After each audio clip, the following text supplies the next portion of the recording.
Imagino que muchos de vosotros habréis oído, habréis visto, habréis leído que el Código Civil está a punto de cambiar. Pues efectivamente el Código Civil, después de muchos estudios por parte de la Comisión General de Codificación, que es la que se encarga de los grandes cambios legislativos, cuando se trata del Código Civil, del penal, de las leyes de enjuiciamiento. Después de todo eso, que fueron años de estudio, elaboraron un anteproyecto de ley sobre la modificación del Código Civil en materia de discapacidad. Eso,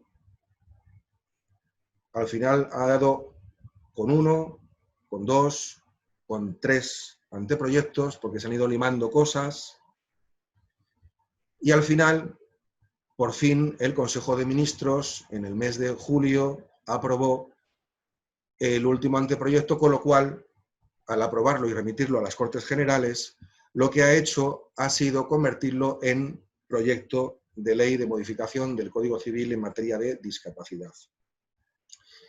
Y van a cambiar mucho las cosas. Van a cambiar mucho. Y van a cambiar dentro de muy poco.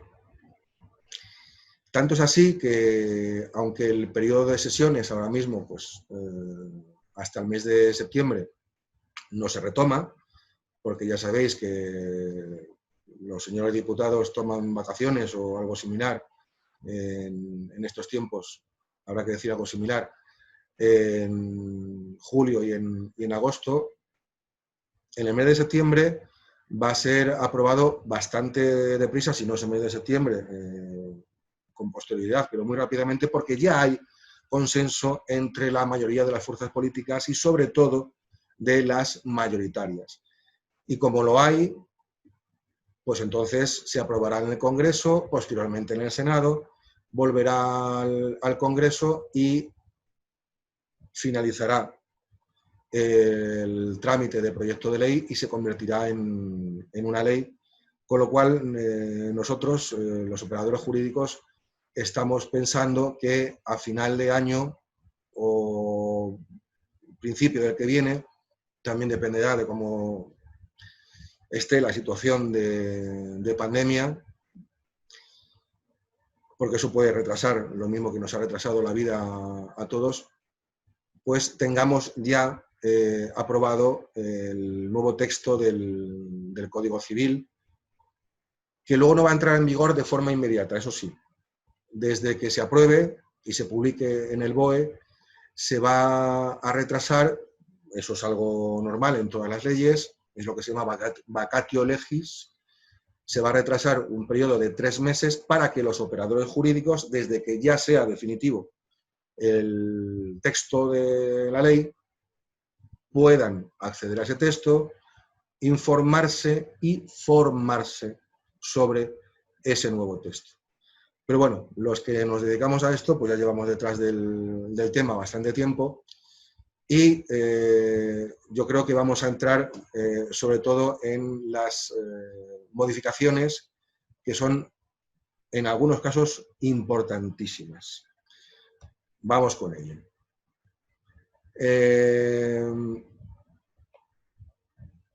A ver que no me pierda con el guión.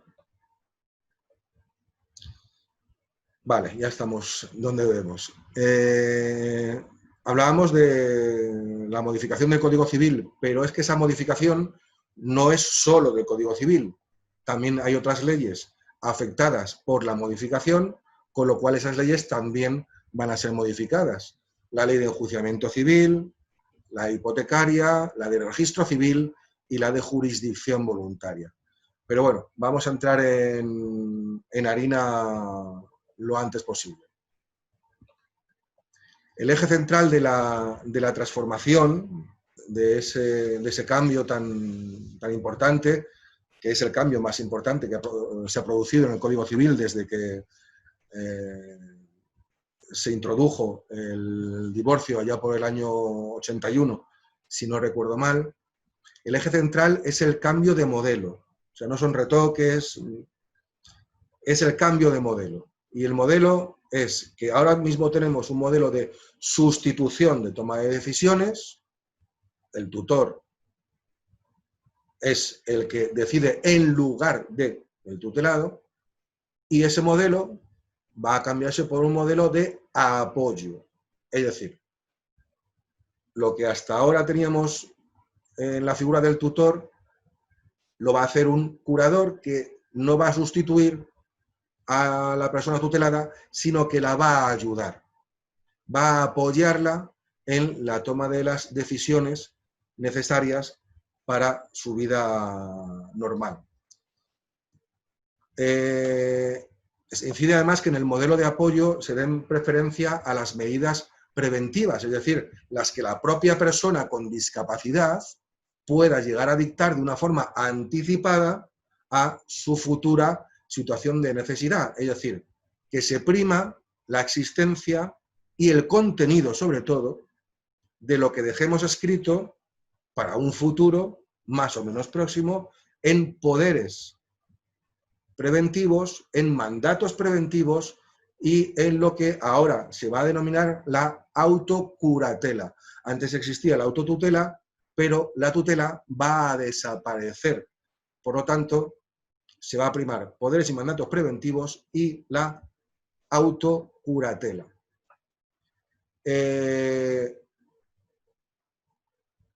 De hecho, además, el propio texto, en la exposición de motivos, es decir, antes de los artículos, se dice el por qué hacemos esta modificación de la ley, eso es la exposición de motivos, y lo llama como un nuevo, literalmente dice así, un nuevo y más acertado enfoque de la realidad, y lo denomina incluso como una cuestión de derechos humanos. Efectivamente, es una cuestión de derechos humanos, de los derechos de las personas con discapacidad, que tienen derecho no solo a ser asistidas, sino solo a participar en la medida siempre que puedan de la toma de decisiones y ser los artífices y protagonistas de esa toma de decisiones en la que, en todo caso, tendrán el apoyo de las personas que se determinen de la forma que sea. Ahora entraremos en ellas. Por fin se produce la desaparición de términos clásicos como incapacidad, incapaz e incapacitado y otros parecidos que suenan bastante arcaicos.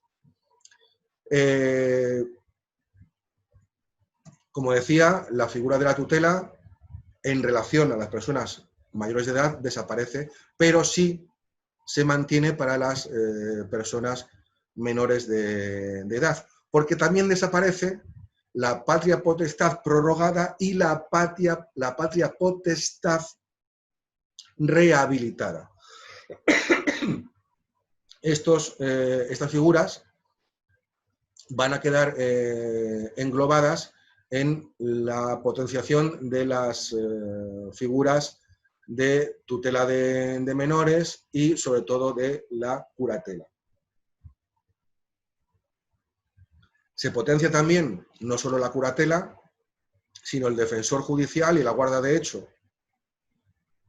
Pero solo van a entrar en juego cuando de forma subsidiaria tengan que hacerlo, porque se va a dar preferencia a las decisiones que la persona con discapacidad pueda tomar, porque esté en condiciones de tomarla, o porque las haya tomado ya previamente y lo haya dejado por escrito en el documento de autocuratela o de poder preventivo. ¿Vale? Decía que solo pervive la tutela en el caso de los menores de edad, pero además es solo en el caso de que necesiten un tutor por fallecimiento de los progenitores. Y es una tutela que solo va a alcanzar hasta la mayoría de edad de esas personas menores de edad hasta ese momento.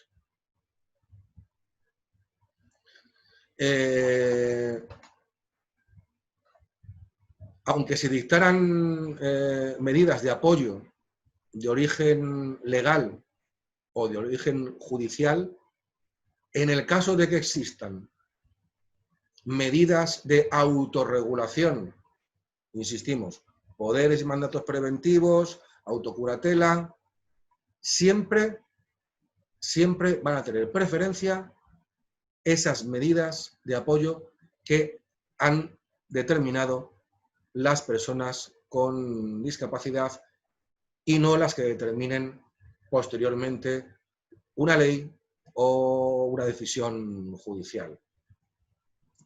Me gustaría ahondar brevemente en lo que se conoce como el poder general con cláusula de subsistencia. Ya sé que suena raro, ¿vale? Es un poder que se firma como cualquier otro poder ante notario cuando la persona prevé su futura situación de discapacidad.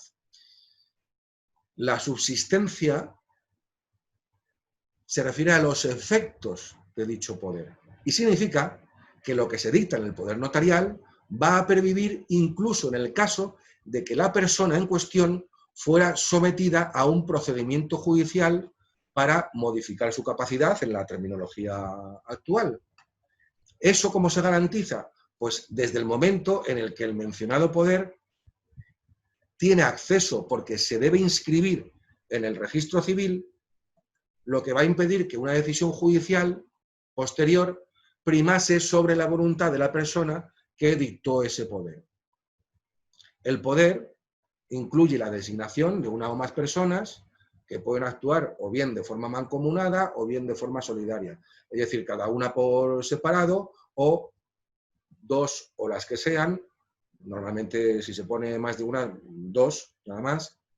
Eso es solidaridad, es decir, que estén de acuerdo las dos en la medida que tengan que adoptar. Y también el poder, pues lógicamente, debe de incluir cómo se debe actuar y para qué cosas, casos, causas y ámbitos concretos. ¿De acuerdo? Si el poder se dicta en favor del cónyuge, pues el poder se va a extinguir cuando cesa la convivencia, si ésta se produce. Es decir, cuando hay una separación judicial o un divorcio, pues ya no tiene ningún sentido que las dos personas del matrimonio que ya no existe y que viven separadas, pues una de ellas tenga un poder notarial que le permita hacer determinadas cosas en favor de la otra, y por eso directamente se determina en la ley que se extinga ese poder. No hay que producir un nuevo poder en notaría, ni tampoco hay que revocar ese poder. Se extinguirá, mejor dicho, por sí solo. Mediante testamento, los padres de un menor podrán designar un tutor, órganos de fiscalización de la tutela, aquí sí tutela, porque estamos hablando de menor todavía, ¿vale? Y las personas que vayan a integrar esos órganos de fiscalización de la tutela. Pero también se puede adoptar cualquier disposición sobre la persona o los bienes del hijo menor. La variedad es amplísima en cuanto a las decisiones que se pueden terminar por adoptar.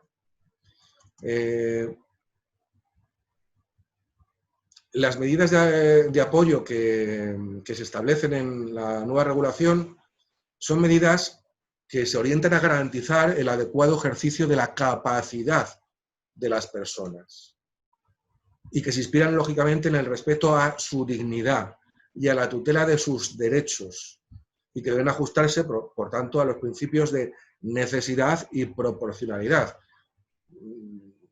Evidentemente, medidas innecesarias y desproporcionadas, pues lógicamente van a ser rechazadas en el momento oportuno, o bien por el notario o bien por el juez. El espíritu de la ley nueva es el fomento también de la autonomía y que con el tiempo la persona que necesitaba esos apoyos pues los necesite menos o deje incluso hasta de necesitarlo. Es decir, vemos que no se sustituye la voluntad de la persona, sino que se le apoya en que lleve a efecto su propia voluntad. Se van a tomar en cuenta con la nueva regulación mucho más que antes los aspectos personales, como puedan ser los relacionados con la salud, con las comunicaciones, porque en estos tiempos son vitales, como ya hemos visto durante el estado de alarma, con el domicilio, etcétera, etcétera. Hay otra figura que se va a potenciar también mucho más. Perdónenme que se me está agotando la batería del ordenador. Un momentito. Y sigo con la exposición. Se va a potenciar también la figura que existe todavía, lógicamente, que es la guarda de hecho. A ver si me he ido de... No me he ido de cuadro. Vale. La guarda de hecho como una figura de apoyo informal, de hecho, por tanto, una figura de apoyo natural para evitar la judicialización excesiva de la vida de las personas, es decir, que acudan a un procedimiento judicial cuando no es necesario hacerlo. No podemos olvidar que en España existe un gran número de personas mayores que son asistidas, de hecho, por sus familiares más cercanos. Con la reforma se le reconoce al guardador de hecho el derecho a solicitar prestaciones públicas o a realizar actos de escasa relevancia económica en nombre y en favor del guardado, y también para aquellos actos que requiera acreditar la representación. Lo que va a ocurrir es que sí que habrá que solicitar autorización judicial. Es decir, solo va a requerir la autorización judicial el guardador de hecho en su actuar diario cuando sean muy relevantes y trascendentes las actuaciones que haga en favor de la persona guardada. Si nos damos cuenta un poquito, esta figura, en cierto modo, por ejemplo, pues va a sustituir a la patria potestad prorrogada.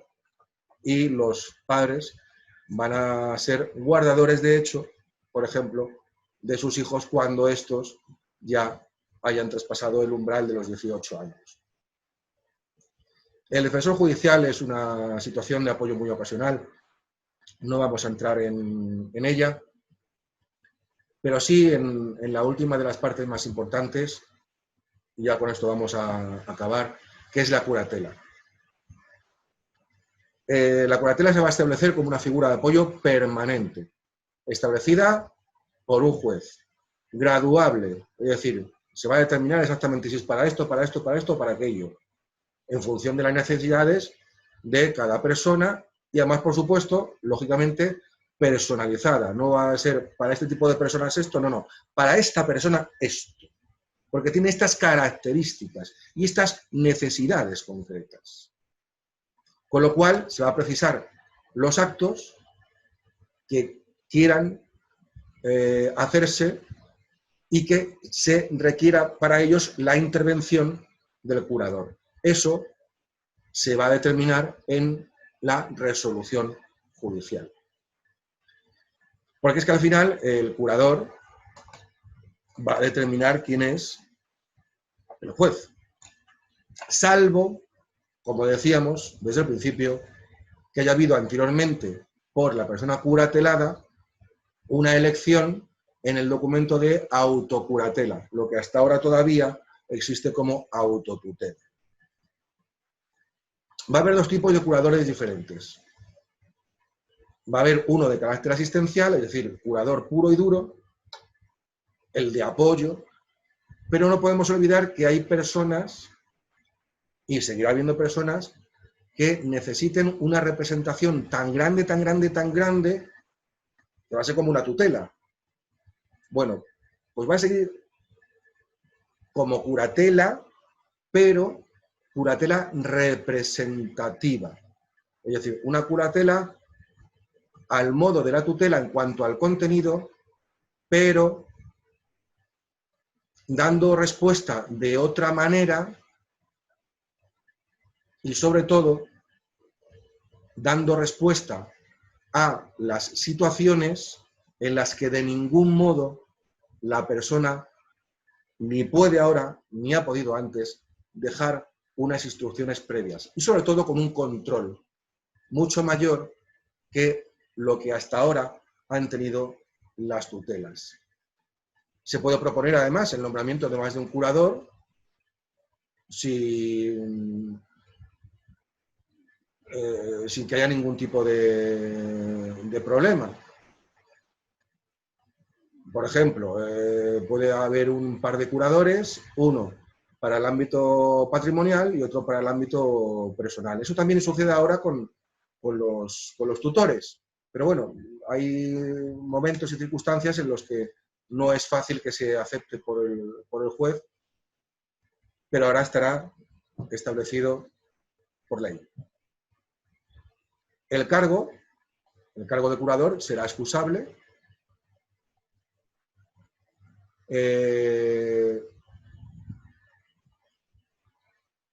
pero solo será excusable cuando entrañe una grave dificultad o sea excesivamente gravoso. Es decir, por las buenas no.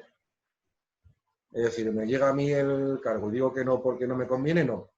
Tendré que probar que es muy gravoso para mí las circunstancias en las que yo pueda estar, me he puesto yo como ejemplo, o que entrañe una grave dificultad, pues no sé, por ejemplo, porque la persona, se me ocurre, la persona curatelada, pues viva en las Islas Canarias, por ejemplo, ¿no? Pues poco puedo hacer yo a 2.000 kilómetros de distancia en favor de esa persona. Pero si no, el cargo no se podrá excusar. La curatela va a estar sometida, como decía hace un momento, a control por parte del juzgado y por parte también de la Fiscalía. Y a ambos se va a aportar, se tienen que aportar obligatoriamente los informes sobre la situación económica y sobre la situación personal de la persona sometida a curatela.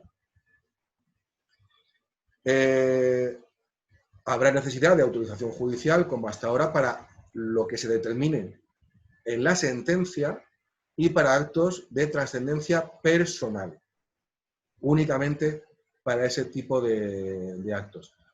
Si a lo mejor hay que hacer 2 o 3 del mismo tipo, bastará con que el juez autorice uno de ellos, porque si los 2 posteriores son iguales, la autorización para uno va a valer para los 3 que sean del mismo tipo. Las medidas de apoyo, y es una de las novedades, creo, más importantes, van a ser revisadas de forma periódica. Es decir, ahora lo que estaba produciéndose con las tutelas, pues aparte de la formación de inventario, después de acceder al cargo de tutor, pues era la rendición de cuentas, que bueno, la mayoría de los juzgados pues no han estado requiriendo, y rendición de cuentas al final de tipo económico, y no la importante que es la rendición de cuentas de tipo y carácter personal. Sin embargo, ahora con la reforma se va a revisar periódicamente cuáles son el desarrollo, cuáles son los desarrollos de esas medidas, y para ello también se va a tener que aportar informes periciales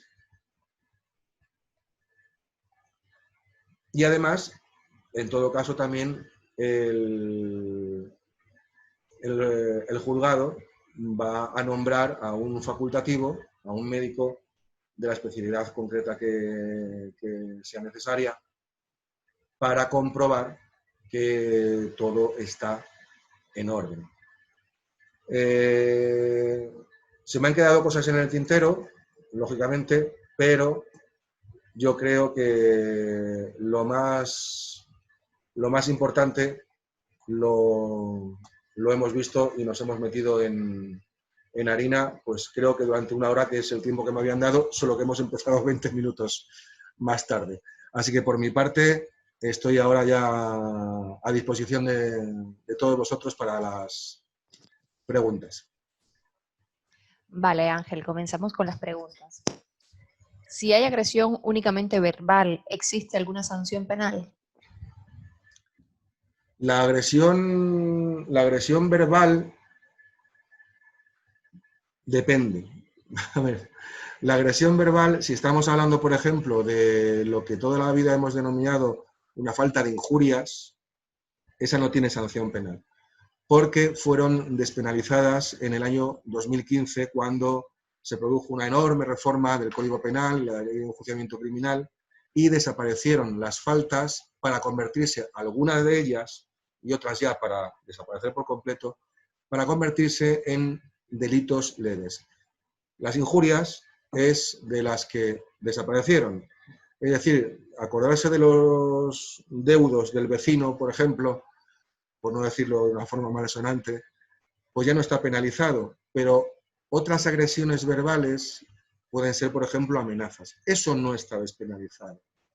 Y eso lo que hay que hacer es denunciarlo, porque la única manera de que se produzca un procedimiento judicial para ese tipo de delitos leves es que previamente se hace imprescindible la denuncia por parte de la víctima o de su representante legal, y que se mantenga en el procedimiento como acusación o que lo deje en manos del Ministerio Fiscal, porque ahí pueden ser amenazas y unas son leves, otras son graves, y las amenazas no están despenalizadas, ni siquiera en el ámbito de fuera de la violencia de género.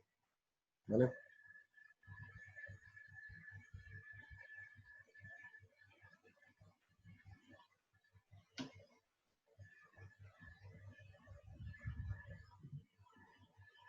No sé si me estáis diciendo algo, porque no, ahora mismo no oigo nada.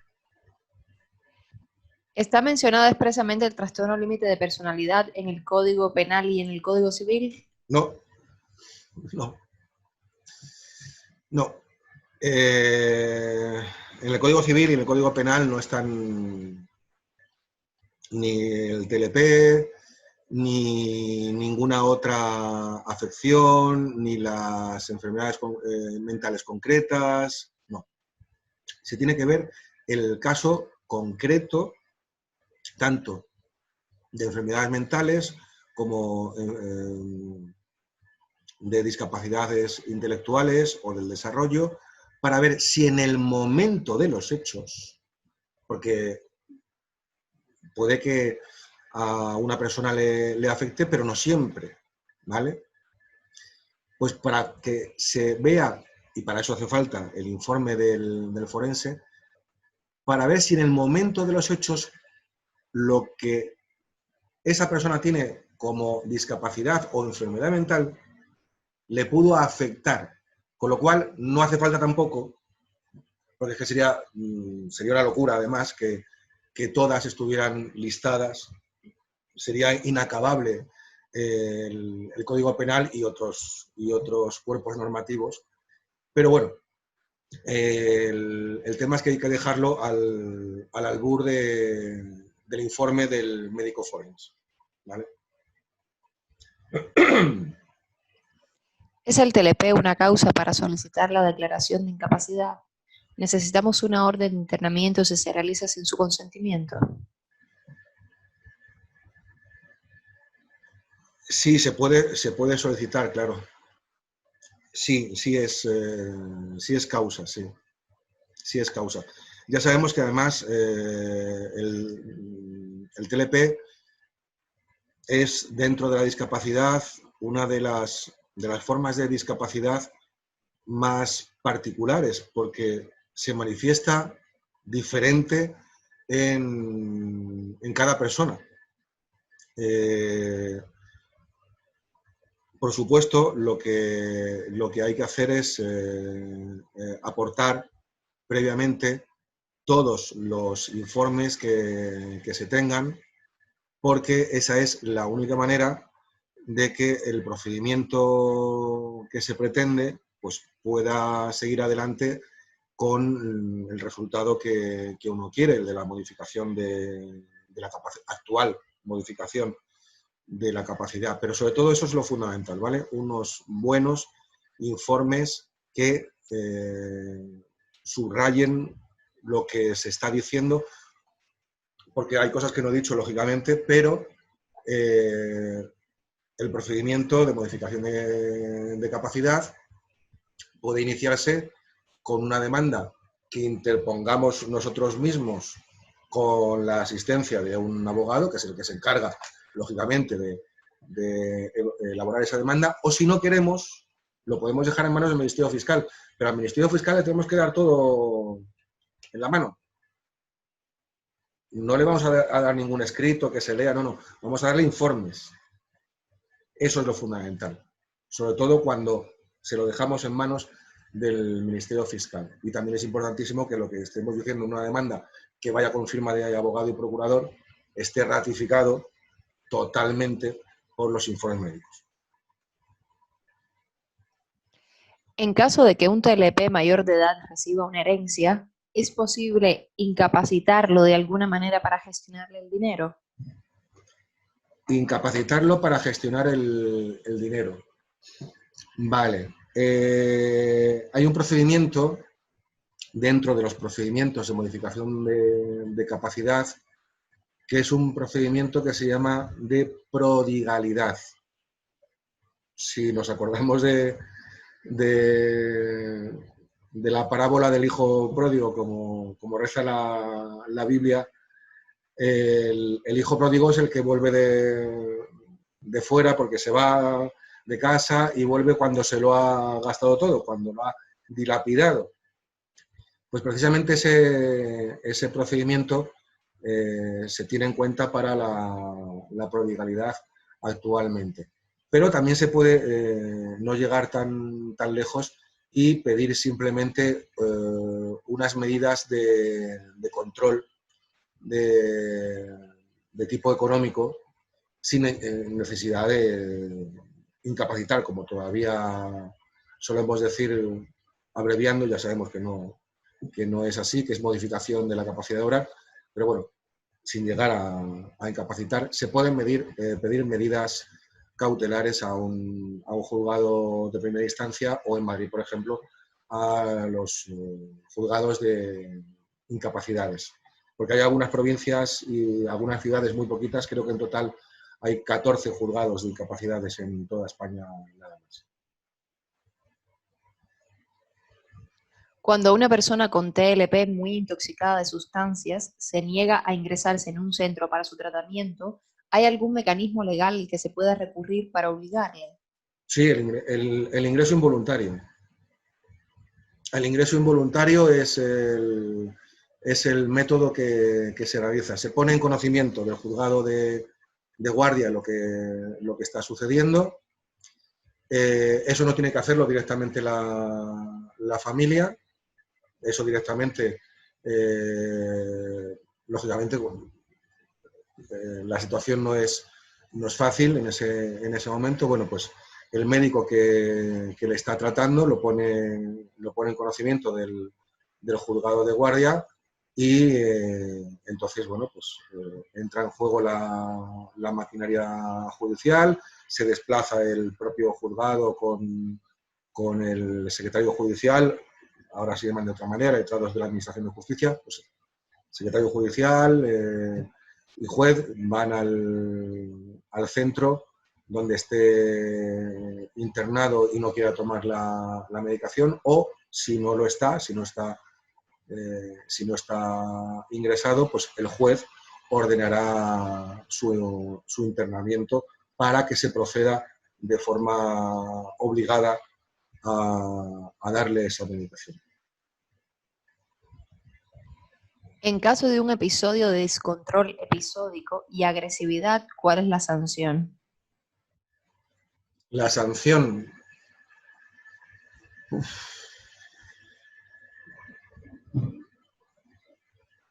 El episodio puede ser de cualquier manera, quiero decir, que puede alcanzar, depende del efecto que provoque ese episodio. Me imagino que la pregunta está encaminada a que se produzca un problema de tipo penal. Pues habrá que ver cuál es ese problema. Habrá que ver si estamos hablando de daños, si estamos hablando de lesiones, que básicamente es la mayoría de las ocasiones en las que nos vamos a encontrar los efectos de esos episodios. Pues entonces habrá que ver el caso concreto. Así en abstracto es imposible. Serán delitos, en todo caso, pues de lesiones, que hay muchos tipos de delitos de lesiones diferentes, delitos de daños, que también hay algunos diferentes, y habrá que evaluar cuál es el efecto, cuáles son esas lesiones y esos daños, porque no solo habrá una responsabilidad penal, sino que a lo mejor se exime de ella, pero sí una responsabilidad civil, como hemos dicho antes, ¿vale?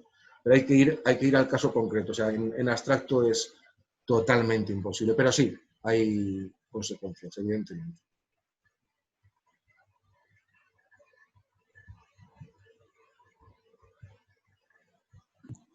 ¿Están los jueces y fiscales concienciados del TLP como trastorno o siguen tratando a los chicos como Si me ha visto la cara, ¿no? Bueno, pues no mucho, más bien bastante poco.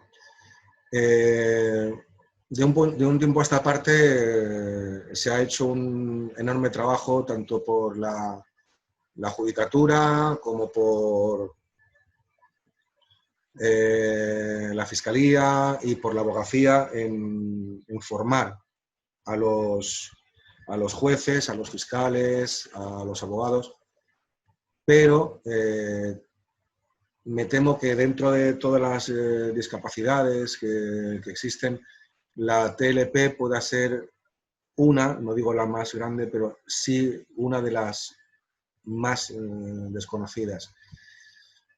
Y he visto que cuesta ver por parte del juez, incluso he visto hasta alguna sonrisita de medio lado.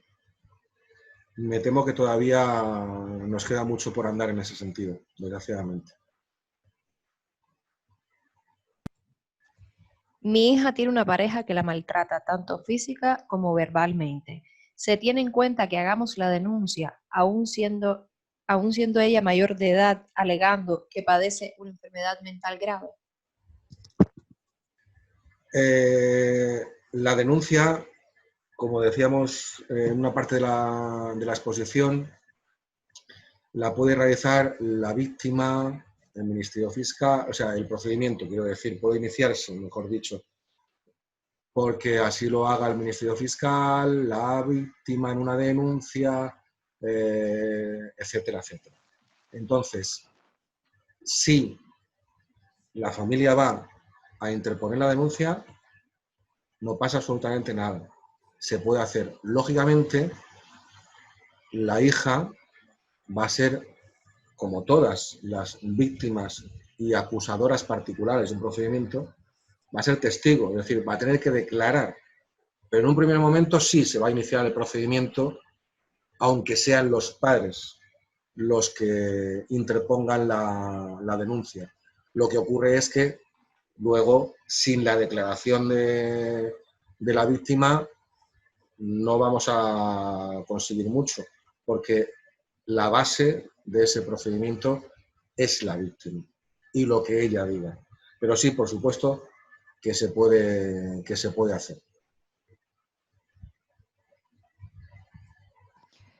Si la persona con TLP es mayor de edad y no quiere que le incapaciten, ¿qué podemos hacer? ¿Quién está facultado para solicitarlo? Los familiares directos están facultados para ello. Es decir, incluso partiendo de uno mismo, cuando uno se da cuenta de que necesita ser incapacitado, lo puede hacer, ¿vale? Digamos que se demanda a sí mismo, no es tal cual, ¿no? Pero se demanda a sí mismo. Si no, lo pueden hacer los cónyuges, los padres, los hijos, los familiares más directos lo pueden hacer. Y si no, si el familiar fuera más lejano, no pasa absolutamente nada. En lugar de interponer la demanda, lo que hacen es, por ejemplo, un sobrino no puede demandar a su tío o su tía para incapacitarle. Pues no pasa nada. No va a demandarle, pero va a poner en conocimiento del Ministerio Fiscal, de la Fiscalía de Incapacidades, lo que está ocurriendo, y la Fiscalía es la que entra en juego directamente. Así que se puede, sin ningún tipo de... Y sobre todo los padres, claro, sobre todo los padres. Cuando tu familiar TLP mayor de edad dice que se va de la casa y depende económicamente de la familia, ¿qué responsabilidad tendríamos sobre sus actos? Pues si es mayor de edad y no está incapacitado, digámoslo así, entonces no habría responsabilidad por parte de las personas con las que estaba conviviendo. Si fuera, ya sé que me han dicho de mayor de edad, pero si fuera menor de edad o si estuviera sometido a tutela, curatela, guarda de hecho, etcétera, entonces sí, desgraciadamente, sí pueden tener responsabilidad. No digo que la tengan, sino que pueden tenerla, ¿vale? Porque si llegado el caso se demuestra que esa persona que se ha ido de casa y ha armado la de Dios es Cristo, si se prueba que las personas que lo tenían en su custodia, con la figura que sea, de guarda de hecho, como decía antes, la que sea, han hecho todo lo posible porque esa persona no se vaya de casa y no la líe, pues entonces quedarían eximidas de responsabilidad. No se les puede exigir que hagan lo imposible, ni a ellos ni a nadie, evidentemente. Hasta ahí sí, lógicamente, si no prueban o sea, si le dejan marcharse y que haga lo que quiera, pues entonces pueden llegar a ser responsables civilmente, pero solo civilmente, ¿vale? La responsabilidad penal es personal. Cada uno somos responsables de lo que hacemos nosotros, penalmente. Podemos ser juzgados si una vez que hemos realizado una orden de alejamiento, pagamos los gastos y alimentos de nuestro hijo. A ver, que si podemos ser juzgados... La pregunta es un poco confusa, pero Es que la veo... lo que entiendo es que los padres le han puesto una orden de alejamiento a su hijo Ah, y que si pueden ellos ser juzgados en caso de que les den dinero para pagar los alimentos, sus gastos, etcétera.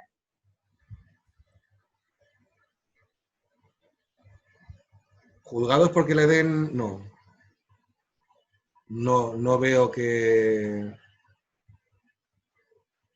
No veo que haya ningún tipo de responsabilidad penal en ese sentido. El alejamiento es simplemente una medida cautelar y lo que no pueden hacer, lógicamente, es...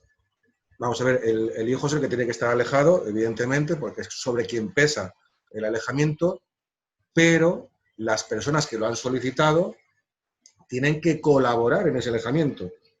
No están incumpliendo ellos el alejamiento porque no se les impone la obligación a ellos, se le impone al hijo el juez.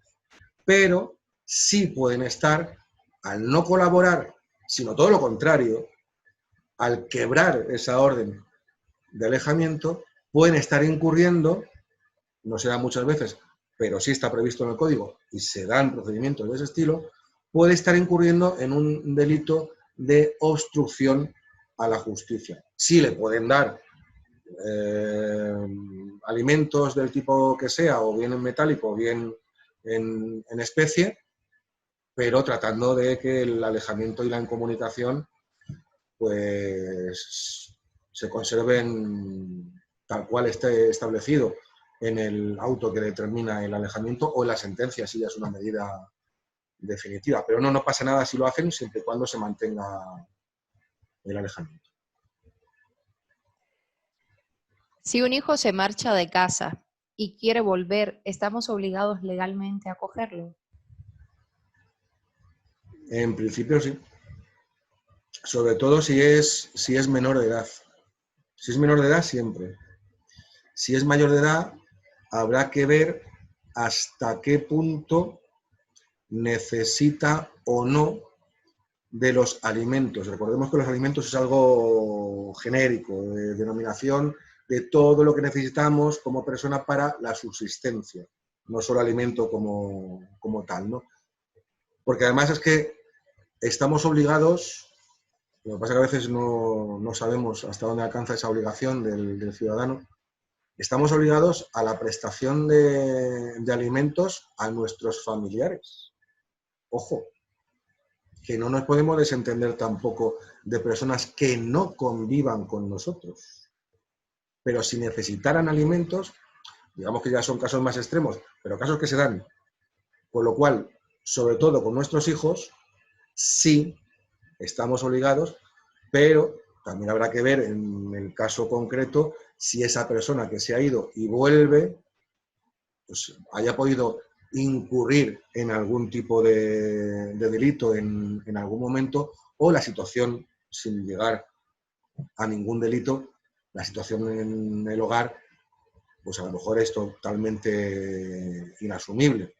En esos casos habría que determinarlo si sí o si no, mediante una decisión judicial. Pero en principio sí, hay que prestar alimentos. Bueno, Ángel, con esta ya hemos concluido con las preguntas. No sé si ¿Ya? hay alguien que quiera preguntar algo más. Se me ha hecho corto. Daremos un minuto por si alguien tiene alguna otra duda. ¿En general se me ha escuchado todo o ha habido problemas de audición durante la charla? Bueno, ha habido algún que otro momento que se ha escuchado mal, pero poco tiempo, ¿eh? Vale, bien. Es que aquí a veces la cobertura está perfecta con 4G y de repente dice, me voy de paseo. Me daba miedo. Tenemos otra pregunta. Vale. En caso de robos reiterados por parte de un TLP, ¿qué se procede a hacer? Me imagino que se refiere a robos dentro del propio domicilio y a la familia. Está robando a la propia familia. Pues tenemos las opciones que estábamos comentando al principio. Tenemos, desgraciadamente, la posibilidad de denunciarlo. Ya sabemos que el efecto pues, va a ser importante, ¿vale? Me imagino que además se referirá a hurtos, es decir, que no haya violencia, porque si hay violencia ya, nos estamos yendo a más de 2 años de prisión, con lo cual se puede ir a prisión por la dificultad que tiene de que el trastorno límite de personalidad pueda ser considerado como una eximente.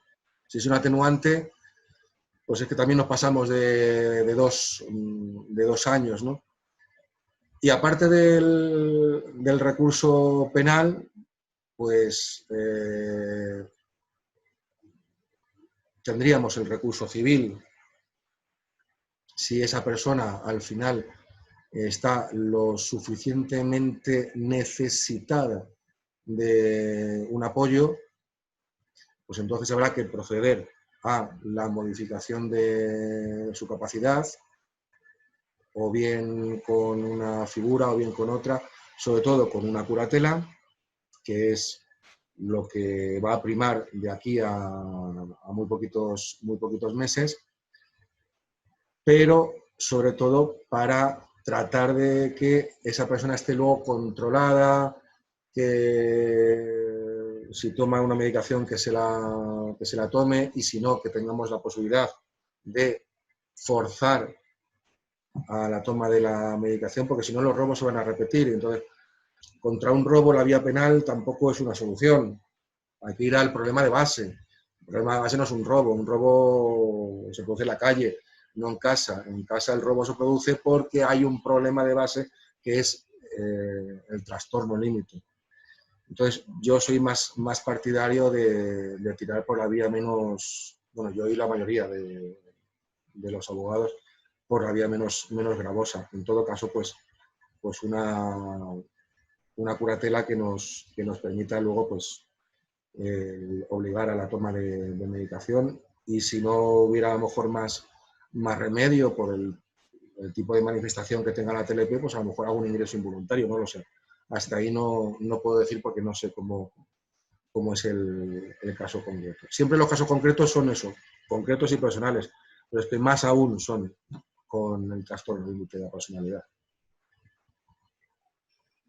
¿Qué diferencia hay entre penal y civil?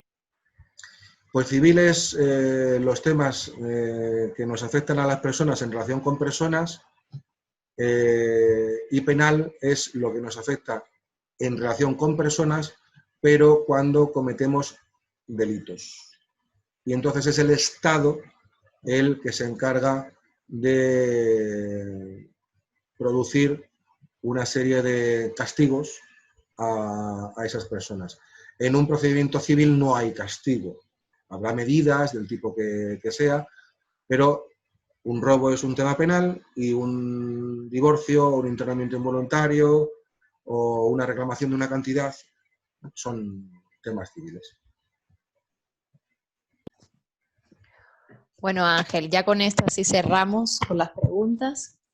Una vez más agradecerle haber participado con nosotros en esta escuela de familias. Como puede haber visto, hay muchas dudas alrededor de estos temas por parte de los familiares que necesitan aclarar y creo que ha sido de mucha utilidad que esté hoy con nosotros. Agradecemos siempre desde AMAI y desde, bueno, por parte también de los familiares que haya estado hoy con nosotros haciendo esta charla.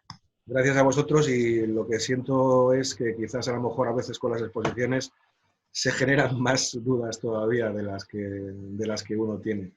Pero bueno, espero que alguna se haya resuelto. Bueno, pues muchas gracias. Otra vez, hasta luego. Gracias, Greta.